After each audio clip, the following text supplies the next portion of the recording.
Siamo con Paolo Campus, 51 anni, anche tu di Cagliari, Sì. giusto?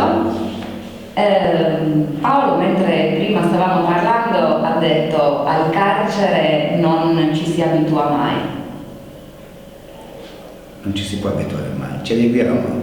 Io, nella sfortuna di entrare nel carcere, mi ritengo un pochino fortunato rispetto a molti compagni di sventura che ancora oggi sono nelle sezioni, negli altri piani dove sono aperti, però sono chiusi in sezioni, io lavoro e mi posso muovere. È vero, di Paolo mi ha ricordata questa cosa, che è un lavoratore interno e peraltro per il suo lavoro da infermiere nel centro clinico dell'ospedale ha ricevuto di recente anche un encomio. Cosa ti hanno scritto in quel documento, in quel riconoscimento?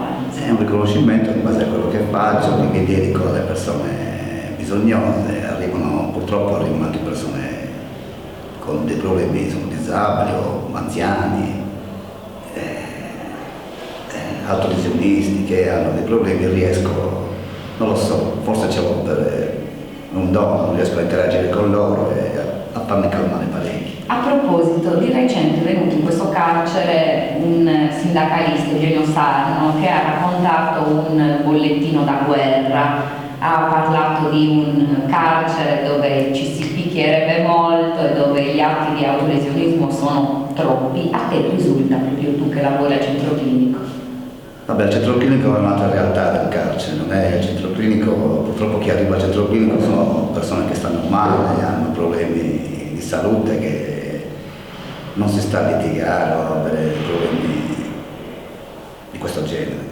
Però purtroppo la privazione della libertà ci porta ad accumulare amaro, nervoso, e le cose sono più amplificate. Molte volte anche per una frase malintesa si può avere un diverbio, come anche fuori. Però. Aspetta, tu come sei riuscito a mantenere il controllo? Non lo so. Purtroppo la famiglia, una famiglia fuori, ho 2 figli, che li ho lasciati piccoli, ora sono grandi. E vengono? Sì, certo che vengono. E quindi spero che finisca presto e quindi riesco a mantenere il controllo per quello. Sono loro le loro forze e la mia libertà.